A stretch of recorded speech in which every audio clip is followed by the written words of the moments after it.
Alhamdulillahirabbil alamin. Nahmaduhu wa nasta'in. Asyhadu an la ilaha illallah al-malikul haqqul mubin. Wa asyhadu anna Muhammadan abduhu wa rasuluhu shadiqul wa'dil amin. Allahumma shalli wa sallim ala sayyidina Muhammadin wa ala alihi wa sahbihi wa ummatihi ajma'in. Amma ba'd. Ya ibadallah, usikum wa nafsi bitaqwallah wa qad fazal muttaqun. Sidang Jumat yang kami muliakan, syukur alhamdulillah kita semua diberi panjang umur, diberi kesehatan, sehingga kita bisa lebih memperbanyak amal ibadah kita untuk bekal kita menghadap ke akhiratnya, sehingga kita nanti bisa melakukan husnul khotimah. Amin ya rabbal alamin. Sidang Jumat yang kami muliakan, setelah beberapa waktu kita puasa, di mana puasa itu berfungsi sebagai perisai untuk mengendalikan hawa nafsu kita. Namun nampaknya kita melihat ada hal yang tidak sesuai dengan harapan kita, bahwa berdasarkan data-data yang dikeluarkan oleh BPS tahun 2019 sampai sekarang ini, kejahatan masih cukup tinggi. Dari 100.000 penduduk itu ada kejadiannya 113 kejahatan. Jadi kira-kira kalau 1.000 orang itu ada terjadi kejahatan di sini. Kemudian yang dirilis oleh Polri juga, Pusiknas Polri, tahun 2023 ini bulan Januari sampai Maret itu sudah terjadi kejahatan sebanyak 137.419 kejahatan. Jadi ada apa ini? Negara kita dikenal sebagai negara yang religius, mayoritas umat Islam. Sementara kalau kita mengacu kepada GPI atau Global Peace Index, indeks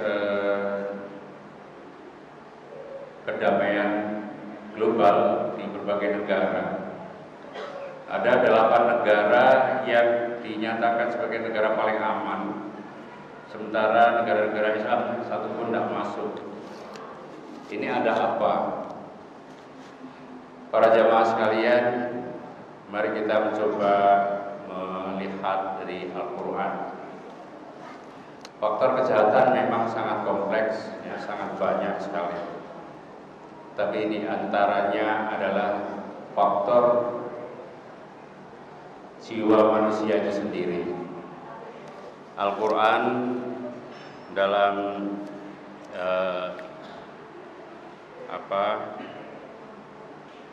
berbagai ayat menjelaskan bahwa di dalam diri manusia itu sesungguhnya ada nafas, ada jiwa. Allah berfirman, wa nafsi wa ma sawwaha fa alhamaha fujuraha wa taqwaha qad aflaha man zakkaha wa qad khaba man dassaha.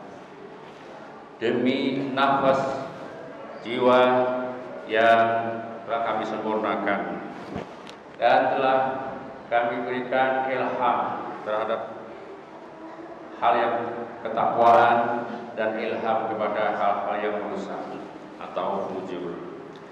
Sungguh telah beruntunglah orang-orang yang mensucikan jiwanya, dan merugilah orang-orang yang mengotorinya. Syekh Abdul Rahim bin Nasir As-Sa'di, seorang pakar tafsir abad 14 Hijriah, mengatakan bahwa jiwa atau nafas itu adalah tanda kebesaran Allah. Jiwa adalah sesuatu yang lembut, tidak kelihatan, amat cepat berpindah dan bergerak, cepat berubah, terpengaruh oleh emosi-emosi seperti sedih, cinta, benci, dan jiwa ini membuat manusia sebetulnya bisa menjadi lebih hidup. Namun jiwa ini atau nafas ini ada potensi untuk menjadi baik dan juga ada potensi menjadi buruk. Berdasarkan riset-riset neuroscience yang mutakhir seperti yang dilakukan oleh Dr. Paul MacLean tentang neuroscience, sains tentang otak manusia. Di dalam otak manusia itu ada dibedakan 3 unsur otak, yaitu reptilian brain atau otak reptil atau otak binatang, lalu ada sistem limbik mamalia, dan ada otak pikir. Lalu Danang Zohar menambah dengan ada otak spiritual. Para jamaah sekalian, hawa nafsu itu ternyata bersemayamnya di otak reptil itu. Jadi reptil itu perilakunya seperti binatang, seperti binatang reptil, tidak mampu berpikir panjang.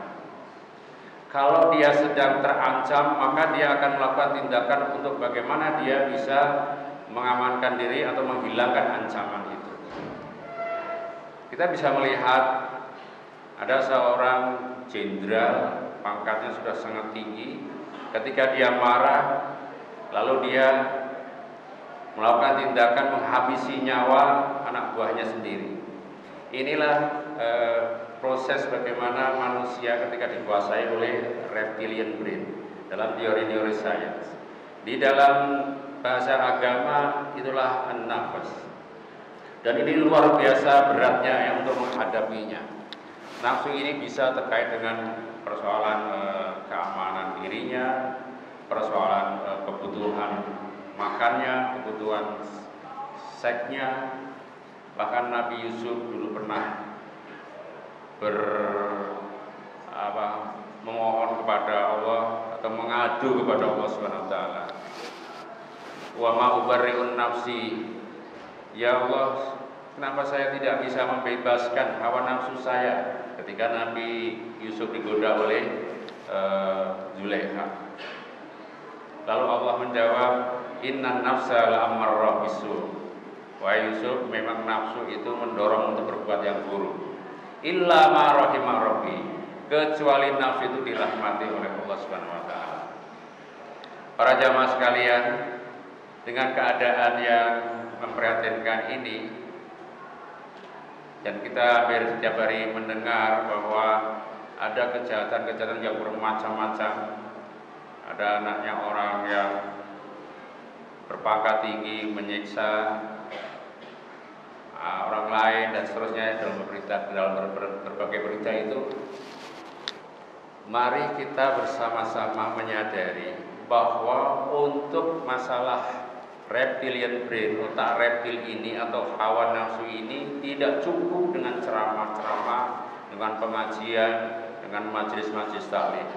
Tapi harus ada upaya bersama untuk melatih terutama keluarga kita, anak-anak kita, anak didik kita, atau lingkungan masyarakat kita untuk berlatih menahan diri, mengendalikan emosi.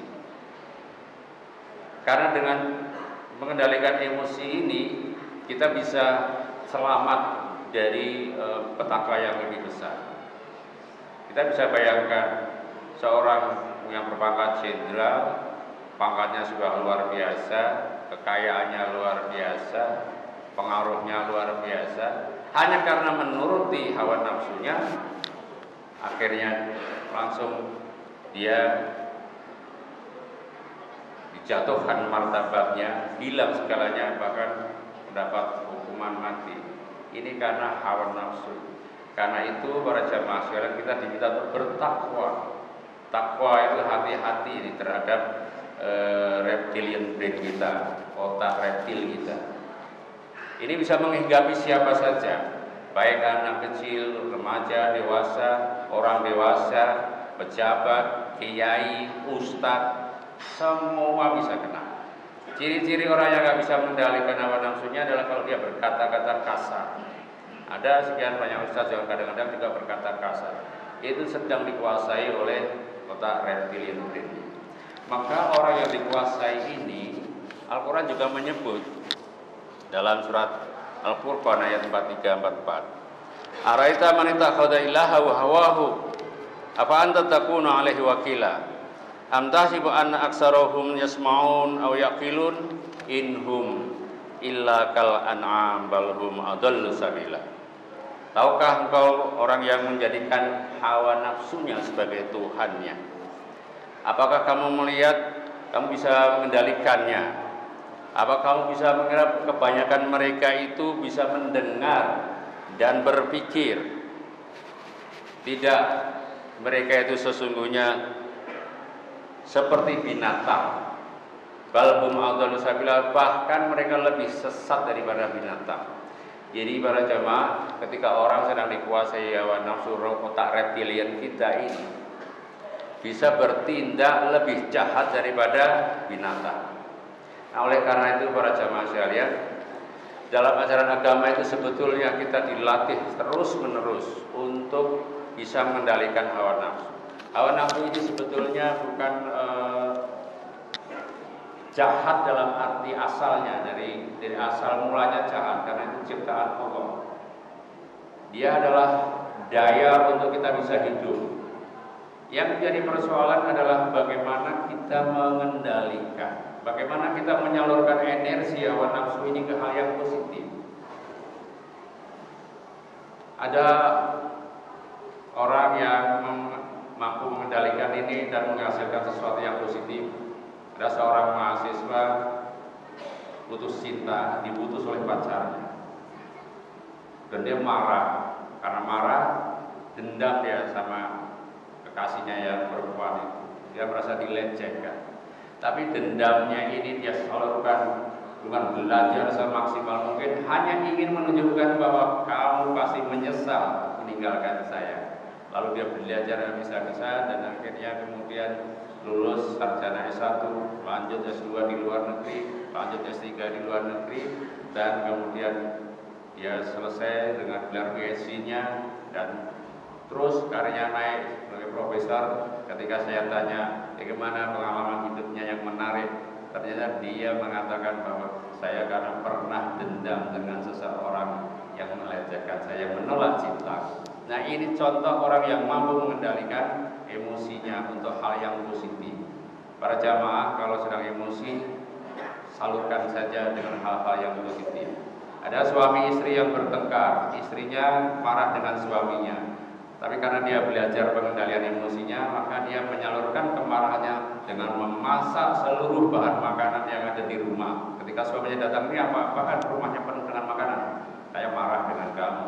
Ya, ini penyaluran seperti perlu dilatih supaya tidak terjadi timbul kejahatan-kejahatan di lingkungan kita. Ini tidak bisa hanya diceramahkan, tidak bisa hanya diajarkan, tidak secara verbal, tapi harus dipraktekkan. Anak-anak kita kalau meminta apa saja jangan langsung dituruti, karena itu belajar untuk mengendalikan. Kadang-kadang orang tua demi cintanya pada anak, yang minta apa kemudian ketika nggak diturutin dia nangis, ngamuk, lalu kita menurutinya. Ini keliru. Biarkan dia ngamuk, biarkan dia marah, kita buat ketegasan. Pokoknya untuk kali ini tidak saya beri, lain kali akan saya beri. Ditunda, dilatih ditunda. Dengan demikian insya Allah kejahatan-kejahatan yang ada di lingkungan kita bisa terkendali. Jangan sampai hanya masalah serempetan mobil sedikit saja udah hancur-hancuran ya, saling tabrakan antar mobil itu di jalan raya sering terjadi. Itu apa? Karena soal emosi, reptilian brain, apa nafsu fa'al hamaha fujuraha wa taqwaha tadi. Dia bisa menjadi baik sekali, bisa menjadi jahat sekali. Balhum adallu kal'anam, bahkan bisa manusia itu lebih sesat, lebih jahat daripada binatang-binatang reptilian yang suka memakan binatang yang lain. Mudah-mudahan kita semua selalu dalam hidayah Allah Subhanahu wa taala, diberikan kekuatan lahir batin untuk terus menyempurnakan iman dan takwa kita kepada Allah Subhanahu wa taala, sehingga kita memiliki jiwa yang mutmainnah, jiwa yang tenang, jiwa yang tidak mudah terbawa emosi, sehingga Allah kemudian memanggil ya ayyatuhan nafsul mutmainnah irji'i ila rabbiki radiyatan mardiyah wadkhuli fi ibadi wadkhuli jannati.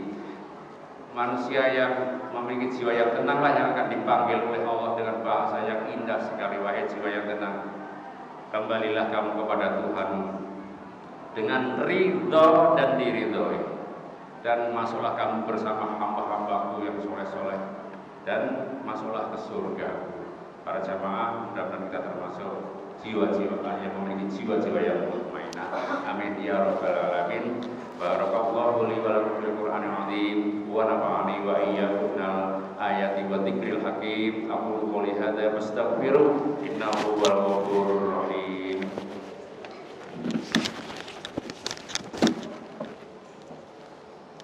Alhamdulillahilladzi hadana li hadza wa ma kunna linahtadiya laula an hadana Allah. Asyhadu an la ilaha illallah wa asyhadu anna Muhammadan abduhu wa rasuluh. Allahumma shalli wa sallim ala sayyidina Muhammadin wa ala alihi wa sahbihi ajma'in. Inna Allaha wa malaikatahu yusholluna 'alan nabiy ya ayyuhalladzina amanu shallu 'alaihi wa sallimu taslima. Allahumma sholli ala sayyidina Muhammad wa ala ali Muhammad kama shallaita ala Ibrahim wa ala Ibrahim wa barik ala Muhammad wa ala ali Muhammad kama barakta ala Ibrahim wa ala Ibrahim innaka Hamidum Majid. Allahumma ighfir lana dzunubana wa khatayana kullaha. Allahumma ighfir lana dzunubana wa khatayana kullaha. Allahumma ighfir lana dzunubana wa khatayana kullaha wa li walidina wa li jami'il mu'minina wal mu'minat wal muslimina wal muslimat al ahya'i minhum wal amwat innaka sami'un qaribun mujibud da'wat ya qadiyal hajat rabbana la tuzigh qulubana ba'da idh hadaitana wa hab lana min ladunka rahmah innaka antal wahhab. Rabbana atina fid dunya hasanah wa fil akhirati hasanah wa qina adzabannar wa adkhilna jannata ma'al abrar ya aziz ya ghaffar ya rabb